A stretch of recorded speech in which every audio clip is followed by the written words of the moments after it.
Informe SP traz agora outras notícias para você. Milhares, milhões de brasileiros num único grito. Eleições diretas para presidente da República, fim da ditadura. Direta já, faz 40 anos de uma conquista que garantiu um legado para a democracia brasileira. Advogado formado na década de 1950 pela Faculdade de Direito do Largo São Francisco da Universidade de São Paulo. Deputado federal por 3 vezes. Senador suplente pelo estado do Amazonas. Vice-governador de São Paulo entre 1987 e 1990. Ministro do Trabalho e da Previdência Social.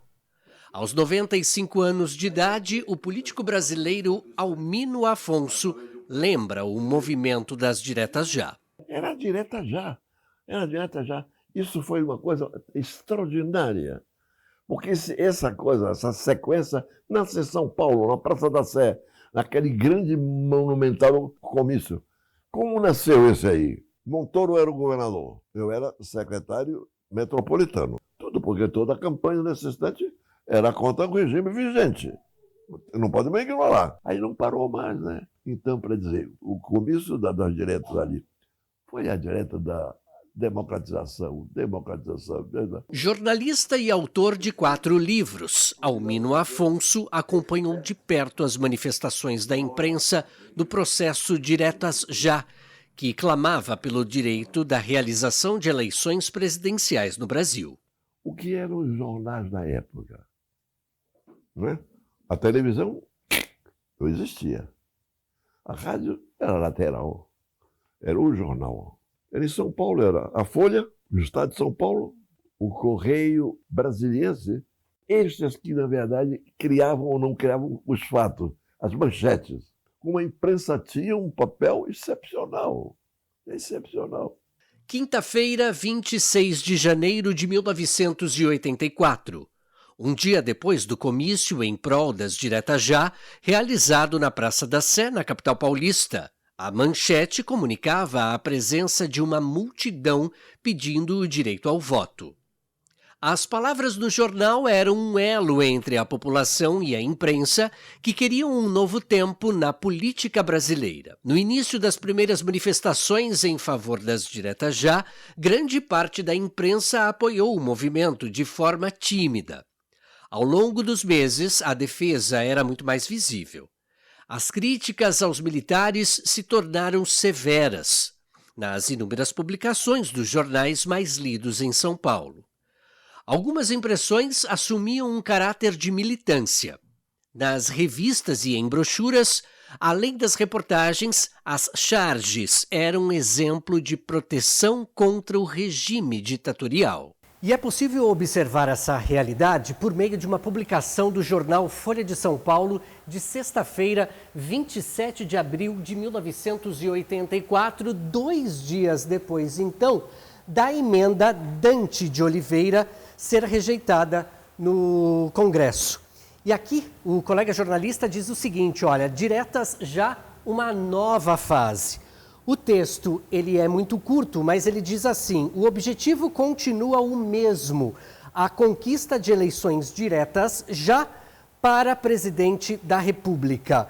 E ele diz que é importante que os cidadãos e as cidadãs se organizem de uma forma muito calma, serena e tranquila e que se tenha a manifestação, então, da maturidade de uma futura democracia estabelecida em nosso país.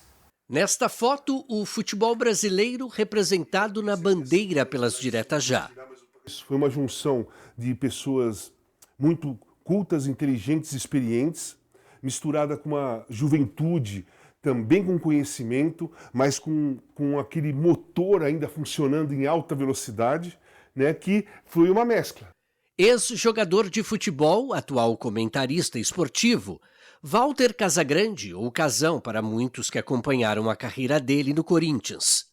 Hoje, aos 61 anos de idade, Casagrande viveu o momento que antecedeu as diretas já. O golpe foi em 64. Muita gente foi torturada, muita gente morreu, muita gente desapareceu, muita gente foi jogada no mar. Foi muito doloroso para muitas gerações. né? E a coisa não andava, a coisa não funcionava.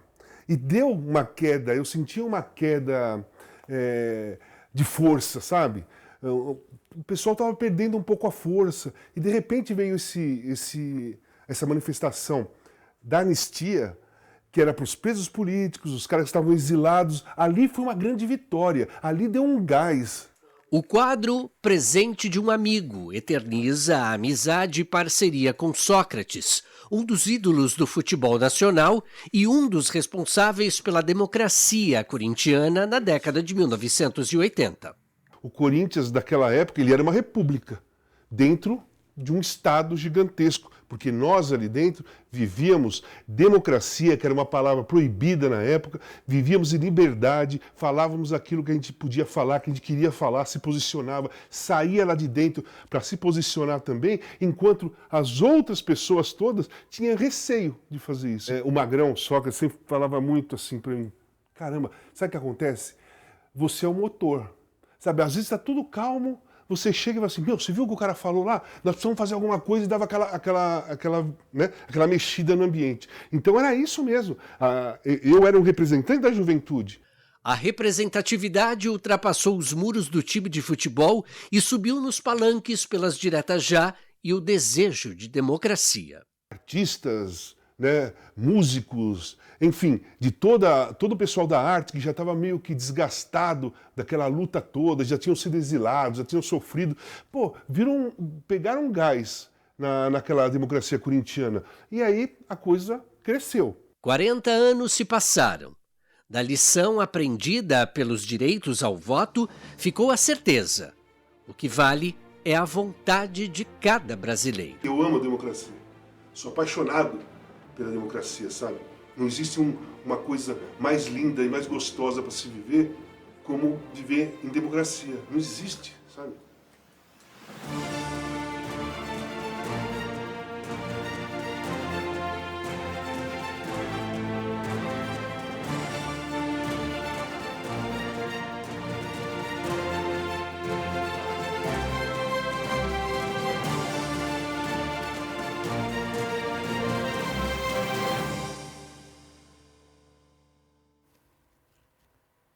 Daqui a pouco eu volto com outras notícias. Até mais.